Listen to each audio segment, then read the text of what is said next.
as the sun tries to come up over the Big Apple.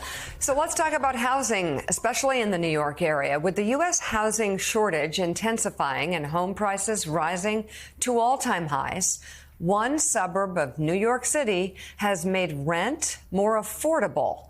The Wall Street Journal has new reporting on the city of New Rochelle, New York, and how it has sliced through the red tape to build thousands of new apartments. Joining us now, Wall Street Journal reporter, the one behind that piece, Rebecca Picciotto. So, Rebecca, I know New Rochelle well. How did they do it?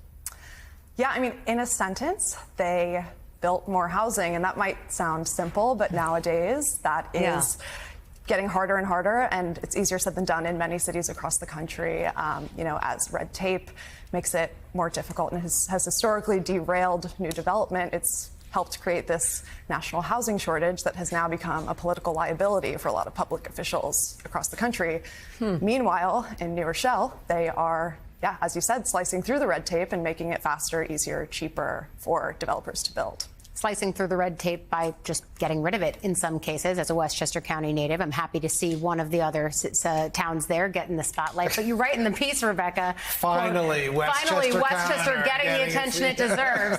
But I will say, you write in the piece, and this was interesting, the developer-friendly politics of New Rochelle are in contrast with the way city officials sometimes respond to voter frustration over housing. That includes New York City's Democratic mayoral nominee, Zohran Mamdani, who's rattling some real estate professionals with his promise to freeze rents on rent-stabilized units. Still, with the U.S. housing shortage intensifying and home prices rising to all-time highs, more elected officials are starting to adopt New Rochelle's mindset. California Governor Gavin Newsom recently loosened a stringent environmental law that had stalled decades of projects. Oregon last month enacted new laws to make it easier for developers to build duplexes, townhomes, and modular homes. Over on Capitol Hill, a bipartisan housing package, which includes developer tax incentives and expedited environmental reviews, is advancing to a Senate vote.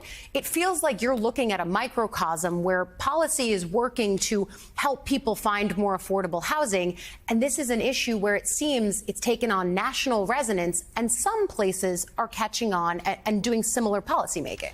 Yeah, I mean, there's no cookie-cutter blueprint to build more housing, and every city is a little bit different.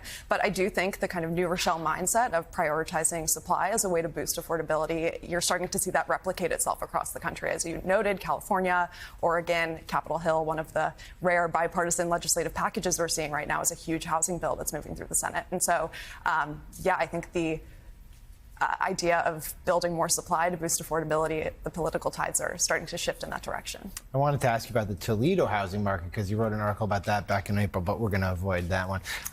It's fine. I'm not against Toledo. No, it's okay. It's okay. We really need to focus on Westchester. Thank you. Priorities. Next time. There's a big internal Democratic Party debate, as you're aware, over abundance and building houses and regulations. Can you talk a little bit about how regulations, specifically on the environmental side, may have not hampered New Rochelle in ways that they are hampering other cities and municipalities when it comes to housing? Yeah, I mean, I think New Rochelle is still doing these environmental reviews, but they are expediting them. And, a lot of what sort of derails new development is these complex regulatory webs that extend development timelines, drive up costs, and ultimately disincentivize developers from doing business in some of these markets. So over time, that's how you see this housing shortage start to, pop up.